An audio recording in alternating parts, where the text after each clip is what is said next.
ambapo kuna kuja kufa kiongozi mashuhuri Kenya hii. Hawa viongozi unaoona mmoja wao anaenda kufa mashuhuri, atakapokufa itawekwa kwa gazeti, magazeti itakuwa kilio, darkness. That is a vision. Kuna nyingine niko nayo siwezi nikawaambia, nikiwaambia sitalala hapa.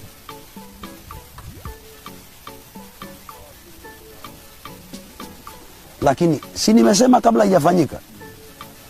I told you, if one is a real servant of God, let him give a prophecy boldly and let us wait. Pastor, do you know that person? Yes. Unamjua?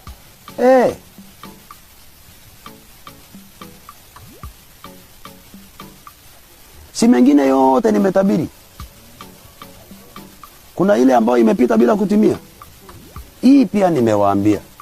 Kwa viongozi wakubwa, mimi nimeiweka hivyo, lakini ningekuambia kwa fulani.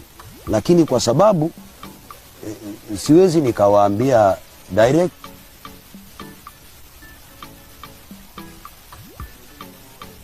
na itawekwa kwa gazeti, and it will be very painful and it will shock the whole country. Watu hawatawaamini. Hata hakuna mtu ataandamana, mtabaki tu ukiwa mfanya.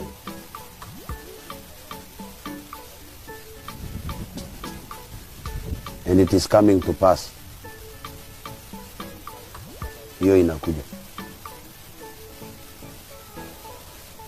Kwa nini unaongea in Proverbs? In Proverbs, nobody can believe that. If you could believe what I said, you better believe what I say now.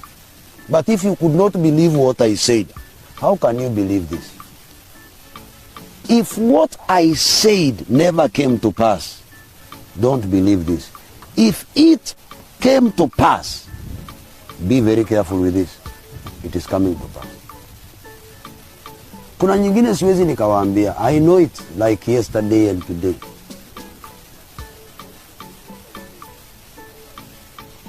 So those are visions, those are not dreams. Those are visions, those are not dreams.